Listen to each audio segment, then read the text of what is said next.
site de la Dampe Arrachée n'a connu une telle activité et un tel regroupement de moyens.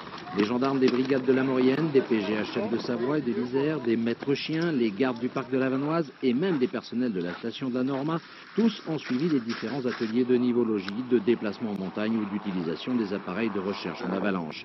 Un immense cours pratique pour tous les acteurs de la montagne. Mesure de la température. Les 6 agents de l'État sont équipés pour intervenir sur les avalanches, patrouillent, peuvent être témoins des avalanches. Donc le but, c'est de leur donner une instruction de base sur l'utilisation de leur matériel et sur les conduites à tenir lorsqu'ils sont témoins de tels accidents. Et pour que l'exercice soit complet, une trentaine de médecins de montagne accompagnés de gendarmes et de CRS ont participé à l'exercice de recherche en avalanche, une démarche importante pour ces professionnels qui doivent posséder une double compétence. Une compétence attention, vous pouvez encore l'élargir un tout petit peu.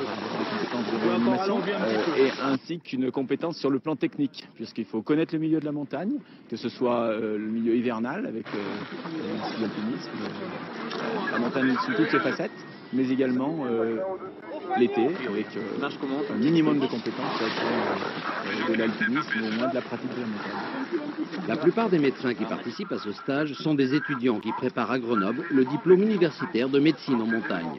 Un examen ouvert à tout titulaire d'un brevet d'État ayant trait à la montagne.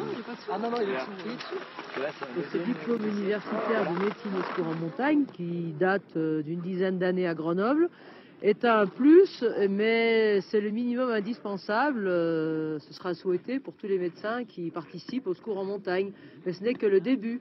Ils demandent, après un recyclage, la pratique régulière de la montagne avec les unités de secours en montagne, de façon à pouvoir avoir une équipe qui intervienne en symbiose auprès des victimes de la montagne. Une journée qualifiée par les organisateurs de très réussie. C'est que l'on doit en partie à l'excellente préparation du terrain faite par les personnels de la station de la Norma.